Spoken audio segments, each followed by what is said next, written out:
From Southern California, this is The Circle of Insight, a show about everything in psychology. Hear the latest in news and views on psychology.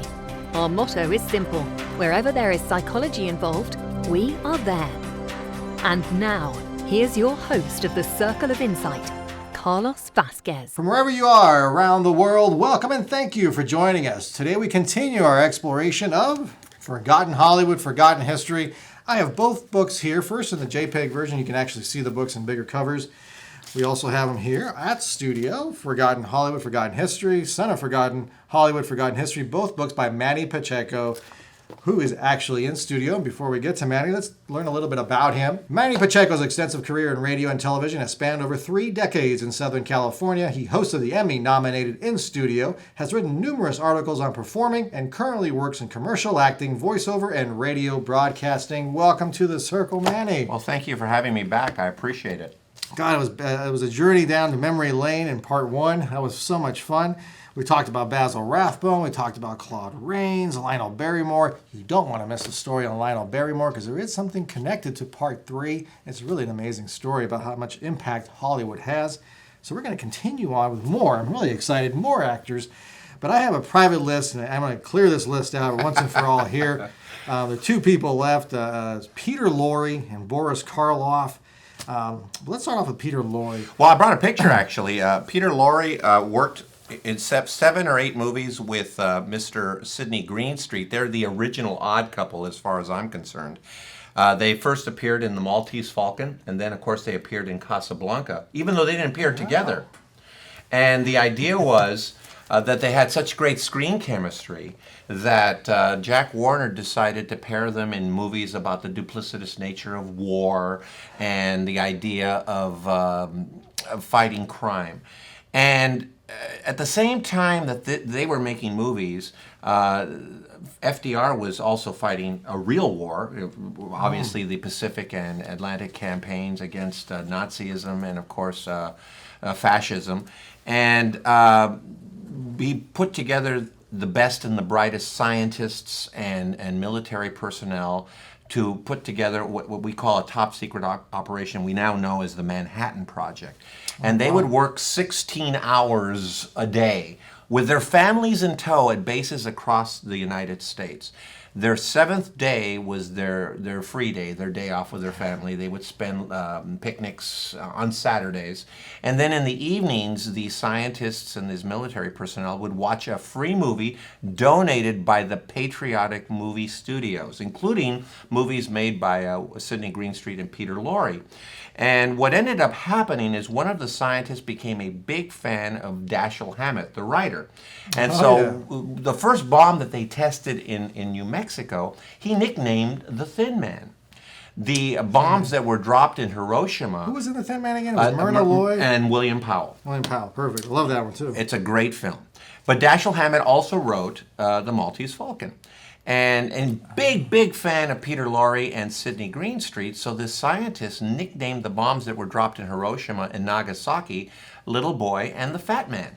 Now, I've been asked, had Peter Lorre and Sidney Greenstreet known about the fact that they were going to be tied to the end of World War II? And of course, there's no way they would have because it was a top secret operation. However, again, as I mentioned in the first episode in our conversation, a Hollywood and Vine moment where American history and Hollywood history intersect, they're tied to the end of World War II because of the impact that they had on a scientist who was working on the Manhattan Project. That is just one of those forgotten stories that needs to be shared to an audience. We should never forget that. The impact of Hollywood is just immense, and it happens over and over and over again. We actually saw that today, in today's time, with Sony. We're not going to get to that to part 3, so we're going to have to wait for that. That's a teaser. Yeah, unfortunately.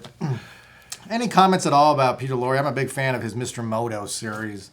Well, other than the fact that, he was not of Asian descent.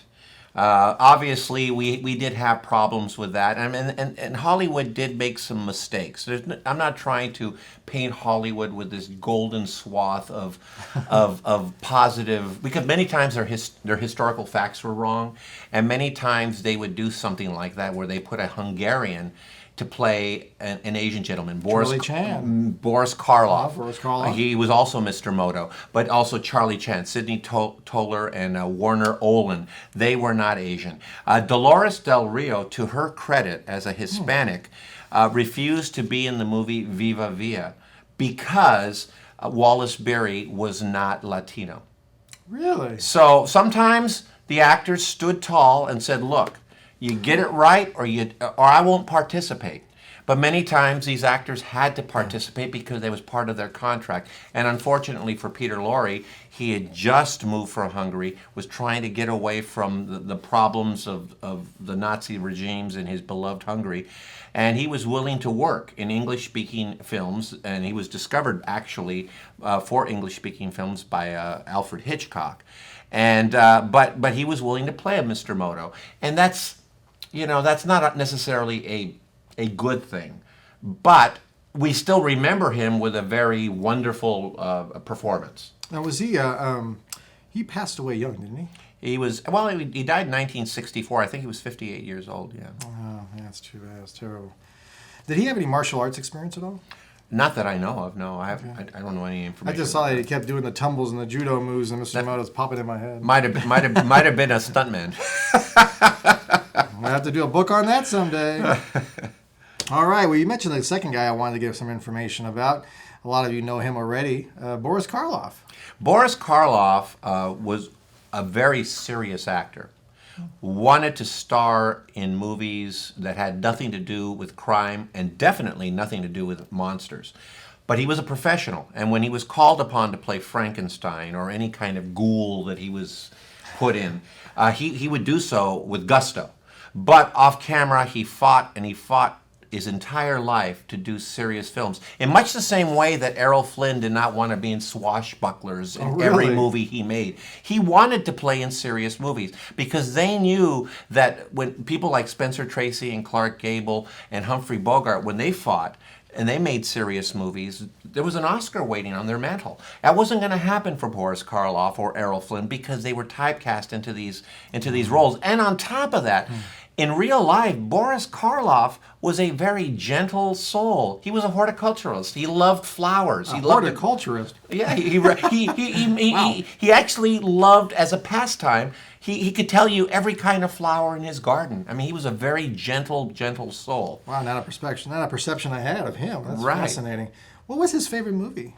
Did he have one since he was looking to be that star? Well, I mean, he loved being in the Frankenstein series, but I mean, one of the things that he really signed on to, and very late in his life, surprisingly, and he was so happy to do, was the animated feature, How the Grinch Stole Christmas.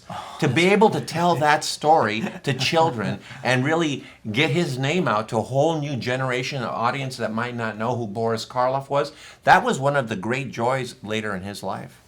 Wow, that's fascinating. This is actually going to a theme here. There is a theme. Believe it or not, there's method to my madness.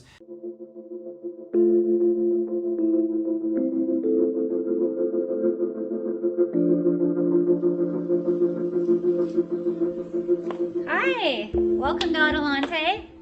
This is Adelante Recovery, and my name is Yvette Kuglin, and I'm part of the staff. Adelante Recovery Center has helped people in dual diagnosis for 5 years. We accept most PPO insurances and provide luxury accommodations and 24-hour support. To speak with an admissions counselor, call 1-888-242-4450. A lot of time we don't even know what's wrong with us, and sometimes we need to get away to figure that out. So if you want to go for a little retreat out in Corona Del Mar, which is a confidential location, we're here to help. So we're only a phone call away. Thank you. David Niven and Cesar Romero, or Cesar Romero, we're going to talk about those two, but I also want to start putting this thought in the back of your head. The differences between stars that were American, or here, born here, or stars that came from other countries. We saw Peter Lorre from Hungary, Boris Karloff, I think was from Russia. Oh, no, he was England. He was English. Yeah, English. Yeah. Cesar Romero, I can't remember his ethnicity. He was actually Puerto Rican, but he lived in New York. Was in New York? He was born in New York. So we'll talk about some of that too. But before we get to the difference between the national stars and international stars, David Niven. I always loved David Niven. I guess a lot of people may remember him from Peter Sellers movies and Pink Panther. Right. But he was in a lot of movies before. Well, David Niven had a remarkable career as a supporting actor. Many of the stars later in their careers, Humphrey Bogart's a great example, always would take third or fourth billing. David Niven always supported folks like Gary Cooper and his good friend Errol Flynn. And The Dawn Patrol is a great example of a movie where David Niven didn't star, but is absolutely remarkable.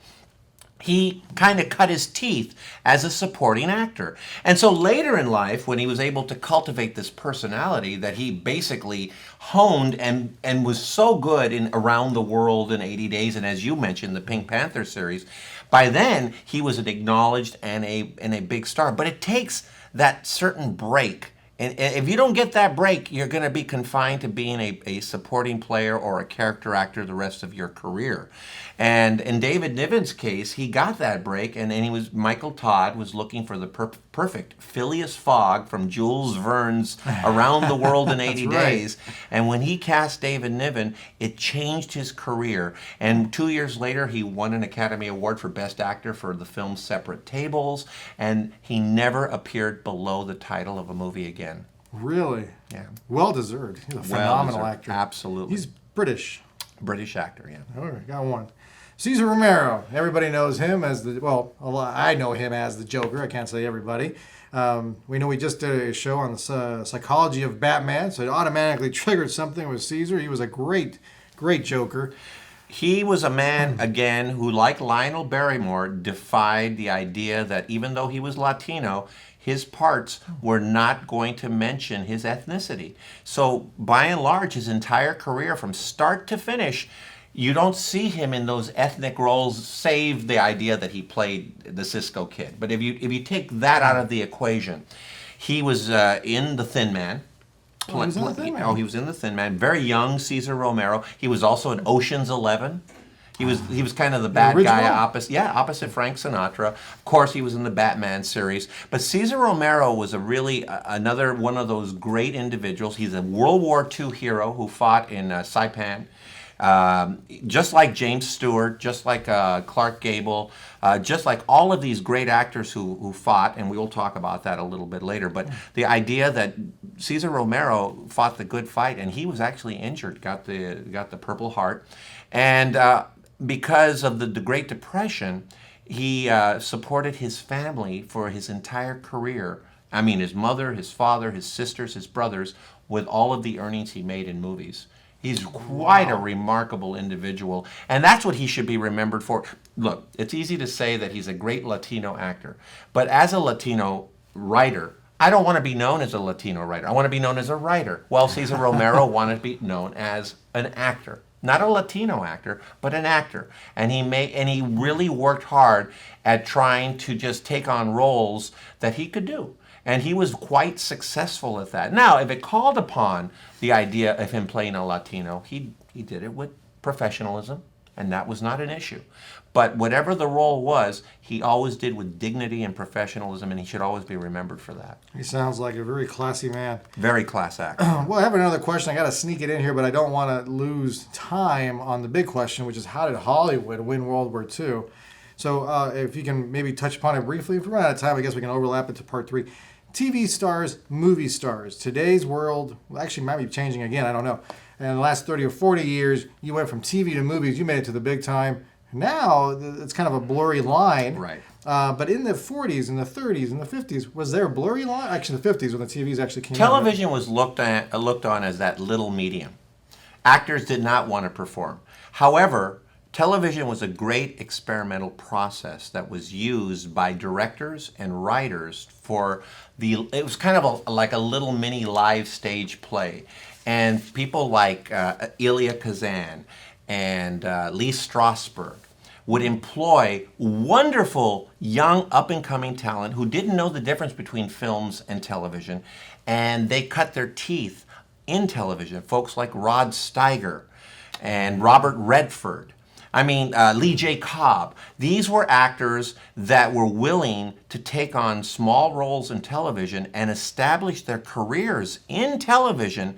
And then Anthony Quinn was another great example. Great actor on television. Who's television? Requiem for a Heavyweight. It was written by Rod Serling. Oh, that's right. So, I mean, there are a lot of actors. Lee Remick, another great female actor who really cut their teeth. Joanne Woodward was another actress who was willing to work on television. While her husband, Paul Newman, was on the big screen, Joanne Woodward would be remarkable on the small screen. So, yeah, television was not looked upon. It was looked upon as that other medium, and of course, the movie moguls were afraid that television was going to take away from the revenue of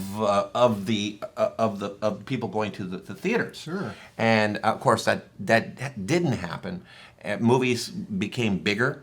They developed the idea of Technicolor and right. Panavision and all of these wonderful big screen epics, Ben-Hur and Around the World in 80 Days and Bridge on the River Kwai. So movies went in a different direction, but television could tell those very intimate, compelling stories by great writers like Patty Chayefsky and Rod Serling.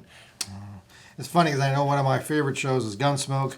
And James Arness, if I remember correctly, did not want to do it originally. He kept turning them down for an audition because he said, no, I need to make it in the movies, not the TV. But he was convinced by John Wayne to play Marshall Dillon. That's right. Fabulous show. All right, let's get to the big nitty-gritty here.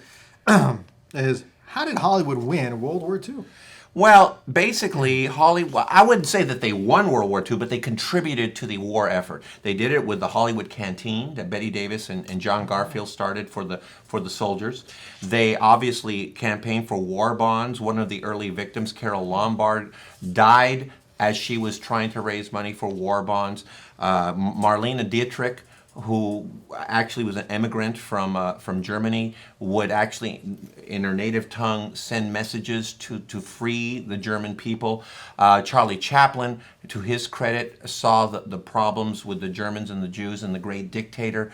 And of course, these great actors and filmmakers like Billy Wilder and Peter Lorre and Conrad Veidt and Joseph Schildkraut, all of these great actors, S.Z. Sakal, we would have never known they existed had they not escaped from Austria, Germany, Hungary, Poland, away from Nazi Germany. And they came to Hollywood, and they were able to tell cosmopolitan stories about Europe's days gone by, or contemporary stories where they would play the villainous Nazis themselves to show what was going on to an American public.